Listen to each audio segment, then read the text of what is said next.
Hello there, my name's Julian Willows. I'm Development Director for a company called Swordfish Studios. We're a UK-based development company out of Birmingham, England. And this is Cold Winter. It's a PlayStation 2 first-person shooter designed for the console and designed for the console audience with a whole host of key features. So I'm going to have a play, tell you a bit about it, and hopefully you'll get to play it in about a year's time. What we've done with Cold Winter is we've gone back to the ground level. We've really thought about how to make a game that would work for the consoles.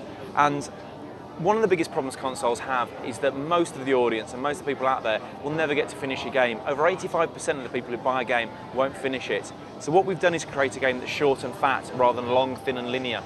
And this means that the story takes place over 3 separate story threads, which appear to be completely independent stories. You make a decision on which one you go on, and then you follow this story thread. It has its own environment, it has its own characters, it has its own locations. However, when you start to play all 3 threads, you start to realise they're actually interconnected, and you start going back into locations that you've seen on other threads. So they have their own locations, but they have shared locations. And in these shared locations, you and the other characters you play with, your NPC friends, Kim and Danny Parish, carry out different roles. So you see them flying a helicopter while you're firing a gun out the side, but when the threads interconnect, you're the one firing the gun out the side as they fly the helicopter. And this gives us a completely unique structure that will enable most people to finish at least one of the threads. It might take about 6 hours, but will enable the hardcore gamer and the really keen gamer to go back and learn more and more about the game, see new locations, get new weapons, of which we've got well over 30, and ultimately learn an awful lot more about the world we've created. So, without any more waffling on, I want to show you a bit of the game. What we've tried to do is really raise the bar with what's expected from a PlayStation 2 game. Generally speaking, PlayStation 2 shooters and PlayStation 2 games in general use a technique called vertex lighting to create very bright, colourful environments, and that tends to be the standard technique. We're using full light maps, which means the lighting is often baked into the textures before you see it in the game. And this gives the look you can see on screen, where you've got shadows casting onto the floor, you've got these lovely volumetric effects coming in through the window which give that misty feeling, and it's a look that's not really that common on the PS2. The other thing we're doing is using real shadows, real physics, and this complements the light mapping technique. Now, everything in this game uses real physics. If I knock into these chains near the start of the level, you can see the chain swinging, and that's modelled using real physics. So what you can see here is, as I bump into the chains, as I said, you've got the shadows projecting on the walls, moving, and that's very unique. That's not an easy technique, and we call it mock stencil buffer shadows. There they're knocking away. So as we go through the level, you'll see more and more of this. As I said, everything uses real physics. You can shove objects around, knock them around. This is your cohort, the Kim character, and although you can't see it at the moment, we're actually doing full facial motion capture.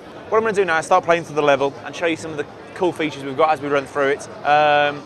You've seen some of the visual stuff. I think one of the most important things about any shooter is the AI, and we've really gone to town on the AI. To that end, we've actually got a fully dynamic AI system that thinks for itself, that operates independently. It's not pre-scripted, it's not predictable. I can't actually always say exactly how it's going to work, but it generally works and puts up a good fight. So as we come around this corner, we've got the guard behind the table. He dynamically creates cover, and what I'm going to do is, I'm just hiding, lowering myself down, put a bullet in his head. It's relatively easy combat. This is a tutorial level and it's the first level of the game, so we don't want it to be too hard at this stage. A bit more of the physics we were talking about. Now, I know for a fact with the amount of noise I've just made, a guard came down the stairs to find me. He's now run off to set off the alarm. There's nothing I can do about that. I mean, I could chase after him, but I want to show you this happening. So he's gone off to set the alarm off. That alarm will start kicking off as reinforcements come down the stairs. You've seen the ragdoll.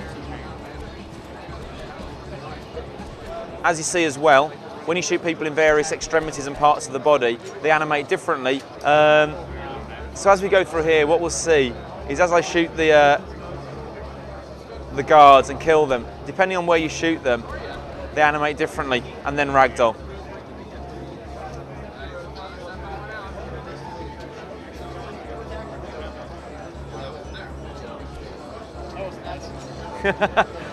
I tell you, couldn't be any worse than getting killed on the crapper, could it really? So we're going down here, have a bit of an investigate, see what's going on.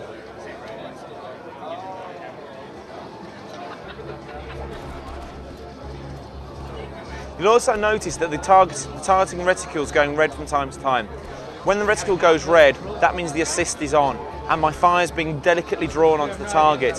One thing we didn't want to do is take the control away from the player, so we don't like it when the crosshair snaps to enemy targets, because then you know you're going to hit them. You still have to have the skill of getting the crosshair onto the enemy, but if it's on there or around there, your fire gets drawn onto the enemy, and that gives you that little bit of assistance that helps. I mean, after all, you're interfacing to the game with a controller, and it's not necessarily an easy thing to use, certainly for a first-person shooter where you need absolute control to take part in the combat. We're currently about a year and a quarter through development, and we've got about another year's development to go. So at the moment, we're about halfway through the overall cycle. We're now working full-time on levels. We've got 13 levels, at least 8 environments, vehicle driving subsections, completely unique combined items mechanic, where things you find around the level, like glass bottles, rags, and petrol, can be combined to make Molotov cocktails. You can combine poison and a business card to make a poison business card, put a disguise on, give that to a guard, he'll accept it if he's manning a gate, choke to death, blood will come out his mouth, and he'll collapse. We're using all sorts of things to give as rich and as immersive an experience as possible on the PlayStation 2. And to say the very least, the AI is out of this world. At the moment, we've got the basis of Team AI going in. Now, they will actually operate as fully cohesive and operational teams. They know how to use cover. They know how to move between cover. They know how to create cover. So if there's a table, they'll tip it over, they'll make cover. If there's posts, they'll get behind that cover. They'll use it to protect themselves from your fire. If you come from one angle, they'll go to another angle. And we can actually see this if we go out into the courtyard. So I'm out in this courtyard, and what you've got is a couple of guards patrolling and a few guards on guard duty. What I'm going to do is kick off a fight. So now all 4 guys start advancing on me, and you'll notice that as I go into cover, they start putting down suppressing fire, and they're trying to gradually move up to better positions. Now you'll see here and here 2 guards have actually gone into cover because one of their mates is out in the open. He knows he's exposed, so he goes into cover. While I was trying to kill him, they moved up and got into cover points. And while I was looking, he moved into a different cover point. It's slightly more exposed because I'm out in the open. And now they're all dead. And that's the basics of it. Obviously, when the game's finished, you're going to have them moving as a team, operating more fully as a team, with a commander giving them orders. They'll throw the grenades to each other, they'll throw magazines to each other, they'll know which weapons they've each got. So if one's firing rockets at you, the other ones will put down suppressing fire. And that basically is Cold Winter.